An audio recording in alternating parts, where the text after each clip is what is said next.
எக்ஸிமான் ஒரு ப்ராப்ளம் கேள்விப்பட்டிருப்பீங்க. எக்ஸிமான் சொல்லக்கூடியது கரப்பான் அப்படின்னு பேரு. ஒரே திரும்புங்க அது என்னன்ட்டு.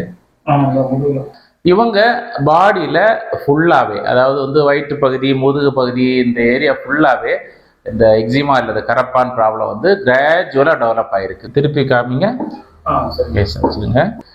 நார்மலா இருக்கக்கூடிய ஸ்கின், எல்லாருக்குமே ஸ்கின் இருக்கு. அந்த ஸ்கின்ல அவுட்டர் லேயர், அதுக்கப்புறமா இன்னர் லேயர் எல்லாமே சேர்த்து அஃபெக்ட் ஆகக்கூடிய ஒரு ப்ராப்ளம் தான் இந்த எக்ஸிமான்னு சொல்லக்கூடியது.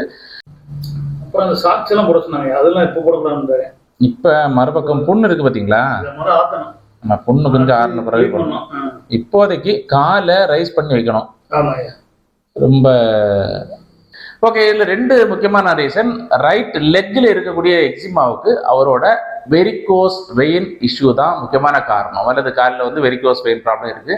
அந்த வெரிகோஸ் வெயின் இருக்கக்கூடிய இடத்த விரல வைங்க. அதில் வலி இருக்கா? லைட்டா வலிக்குங்க. சரி, ரொம்ப அழுத்த வேண்டாம். இந்த இடம் எல்லாமே கருத்து இருக்குன்னா, எப்போவுமே வெரிகோஸ் வெயின் ப்ராப்ளம் இருந்துச்சுன்னா அந்த இடத்துல வந்து அந்த யூட்டிலைஸ் ஆன பிளட் வந்து சரியா போகாம தடங்கல் ஆகும். தடங்கல் ஆகும்போது அதுக்கு கீழே இருக்கக்கூடிய பகுதியில் வந்து லேசா வீக்கம் போடும். சின்ன ஒரு ஸ்ராய்ப்போ அல்லது சின்ன ஒரு காயமோ பட்டுச்சு அப்படின்னா அந்த இடத்துல இருந்து புண்ணு ஃபார்ம் ஆகிடும்.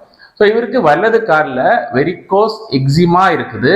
அது மட்டும் இல்லாமல் வலது காலில் வெரிகோஸ் அல்சர் அல்லது ஒரு புண்ணு இருக்கு. இந்த ரெண்டுமே அவரோட கம்ப்ளைண்ட். நெஞ்சிலேருந்து ஆரம்பிச்சு வயிற்று பகுதி, இடுப்பு பகுதியில் இருக்கு. அந்த மேல இருந்து பொடி பொடியா உள்ளது இல்ல, சின்ன துகள் மாதிரி வரும்னு சொன்னீங்க. சின்ன ஸ்மெல் இருக்கு பாத்தீங்களா, அதுல சின்ன கவுச்சி வாடை மாதிரி கொஞ்சம் இருக்கு. சரி, ஒன்றும் பிரச்சனை இல்லை, பயப்படாதீங்க. ஸோ இப்போ அவர் ட்ரீட்மெண்ட் நம்ம இன்னைக்கு ஸ்டார்ட் பண்றோம். டெஃபினட்டாக அவரோட சின்ன சின்ன அப்கிரேட்ஸு, சின்ன சின்ன இம்ப்ரூவ்மெண்ட்ஸ் இதெல்லாமே நம்ம வந்து ஃபர்தர் வீடியோஸில் பார்க்கலாம்.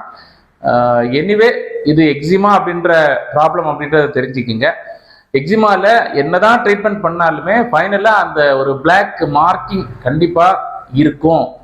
அது வந்து பிளாக் மார்க்கிங்கை முழுசாக மாற்ற முடியாது. ஸ்கின் டீப் லேயரில் வரக்கூடிய எந்த ப்ராப்ளமாக இருந்தாலுமே அதில் ஸ்கார் ஃபார்மேஷன் கண்டிப்பாக ஆகும். அதனால full cure or full normal skin அப்படின்றத நம்ம எக்ஸ்பெக்ட் பண்ண முடியாது. ஹீலிங் ப்ராசஸ் பண்ணிட்டு அவரோட சிம்டம்ஸ் குறைக்கிறதுக்கான வேலைகளை நம்ம பார்க்கலாம். Okay, thank you.